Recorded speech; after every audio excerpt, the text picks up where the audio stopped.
Assalamualaikum warahmatullahi wabarakatuh. Perkenalkan, nama saya Anggi Febri Sapitri, NIM 180210010. Saya berasal dari jurusan Administrasi Publik. Pada kesempatan kali ini saya akan membahas tentang materi perkembangan ekonomi lokal di masa pandemi COVID-19. Studi kasus ini saya ambil di Kecamatan Rawang, Kabupaten Asahan. Baiklah, langsung saja kita bahas materinya.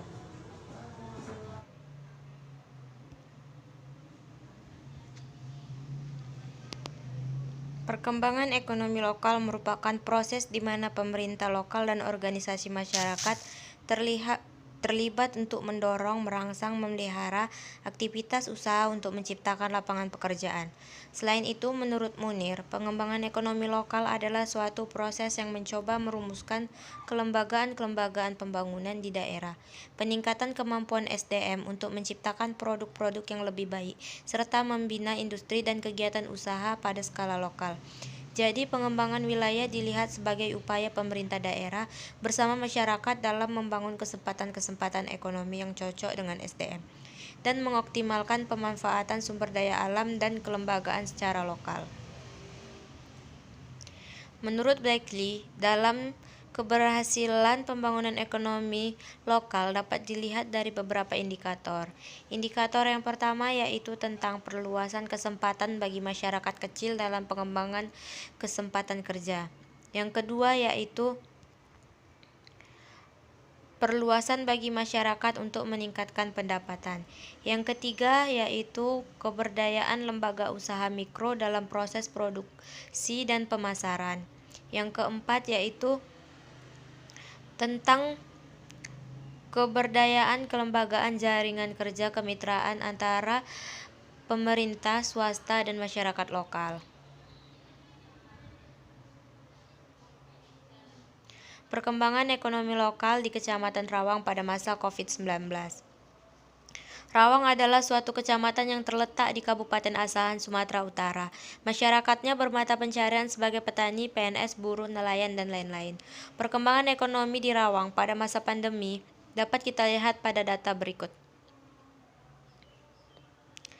Data berikut adalah sebelum adanya COVID-19 dan sesudah adanya COVID-19.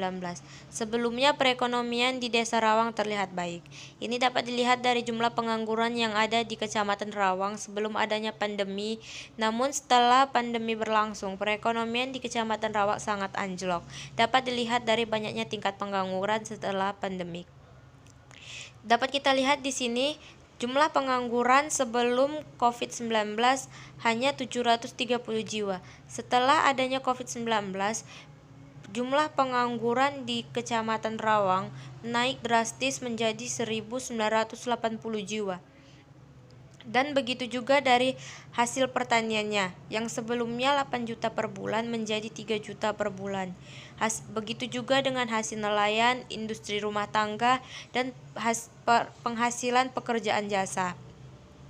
Dari data di atas dapat kita lihat bahwa perekonomian di Rawang mengalami penurunan yang sangat besar. Penurunan hasil tani di Rawang disebabkan kesulitan yang dialami oleh petani untuk memasarkan hasil produksi. Banyaknya masyarakat yang kehilangan pekerjaan seperti buruh yang dirumahkan karena tempat pekerjaannya diberhentikan karena COVID, pekerjaan jasa yang pendapatannya menurun drastis karena selama pandemi dilakukannya PSBB. Masyarakat yang sebelumnya pergi ke kota untuk bekerja pun banyak yang kembali akibat dirumahkan karena pandemi, dan banyaknya industri rumah tangga yang tutup akibat bangkrut. Semua ini menyebabkan turunnya pendapatan per kapita masyarakat Rawang dan menyebabkan penurunan daya beli masyarakat. Belum lagi dengan meningkatnya jumlah pengangguran sehingga membuat peningkatan beban ekonomi di desa. Dampak COVID-19 terhadap perkembangan ekonomi lokal di Kecamatan Rawang. Yang pertama yaitu peningkatan angka pengangguran yang semakin tinggi. Masyarakat banyak yang tidak lagi bekerja atau berdagang. Yang kedua yaitu masyarakat yang bekerja secara informal dengan pendapatan harian dan pendapatan tidak pasti juga mengalami penurunan pendapatan yang cukup rendah. Yang terakhir yaitu pabrik dan kantor ditutup, sekolah diliburkan, restoran tidak menerima makan dan minum di tempat, dan sebagiannya.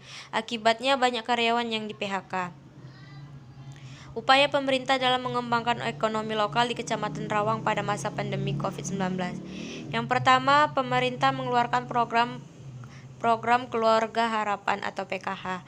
Program ini sudah ada sejak lama sebelum adanya pandemi COVID-19. Program ini diberikan kepada masyarakat kurang mampu yang datanya sudah tercatat di pemerintahan. Bantuan yang kedua yaitu Bantuan Pangan Non-Tunai (BPNT). Sama seperti PKH, program ini sudah ada sejak lama sebelum adanya pandemi COVID-19. Data penerimanya sudah ada di pemerintahan sebagai penerima bantuan rutin setiap bulannya. Yang ketiga yaitu Kartu Prakerja. Kartu Prakerja ini diberikan kepada mereka yang terkena PHK, pengangguran, dan untuk mereka yang baru saja lulus dari pendidikan formal. Yang keempat yaitu bantuan sosial dari Presiden. Sasarannya warga negara Indonesia yang belum terdata sebagai penerima bantuan PKH, BPNT, dan Kartu Prakerja. Yang kelima yaitu dana desa. Sesuai peraturan Menteri, pemerintahan desa boleh melakukan relokasi anggaran dana desa, salah satunya buat penanganan COVID-19, antara lain untuk padat karya dan BLT. Yang keenam yaitu bantuan sosial dari Kementerian Sosial. Kementerian Sosial memberikan bantuan dana sebesar 600 per keluarga untuk selama 3 bulan ke depan. Yang ketujuh yaitu bantuan dari pemerintah provinsi. Bantuan sosial sebesar 500.000 dengan 1/3 berupa uang tunai dan 2/3 sembako. Yang ke-8 yaitu bantuan dari pemerintah kota atau kabupaten. Bantuan ini diberikan jika ada warga yang tidak terdaftar dalam pemberian bantuan pemerintah provinsi untuk kemudian langsung diberikan kepada penerima bantuan. Yang terakhir yaitu bantuan bagi warga negara yang tidak mempunyai tempat tinggal, atau gerakan kemanusiaan pembagian makanan atau nasi bungkus kepada pemulung atau pengemis, dan benar-benar tidak punya tempat tinggal. Bantuan ini bersumber dari pemerintah provinsi. Jadi kesimpulan yang dapat kita ambil dari perkembangan ekonomi lokal pada masa pandemi COVID-19 adalah COVID-19 telah memberikan dampak besar di Indonesia. Di virus ini tidak hanya menyebabkan tingginya angka kematian, tetapi juga menyebabkan kemerosatan ekonomi yang perlahan-lahan membunuh pedagang kecil dan ekonomi ke bawah di Indonesia. Jika pandemi ini terus meningkat, maka banyak orang yang ketakutan pandemi ini akan merusak ekonomi dan juga sisi sosial mereka. Pengangguran mengalami kenaikan yang begitu tinggi. Oleh karena itu, peran upaya kebijakan dari pemerintah yang sangat diharapkan oleh seluruh rakyat Indonesia.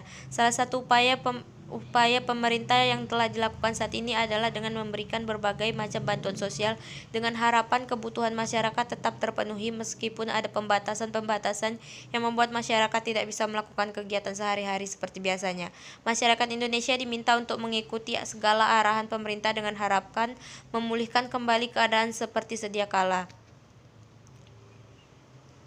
Baiklah, sekian materi yang dapat saya sampaikan tentang perkembangan ekonomi lokal pada masa pandemi COVID-19. Kurang dan lebih saya mohon maaf. Wabillahi taufiq wal hidayah. Wassalamualaikum warahmatullahi wabarakatuh.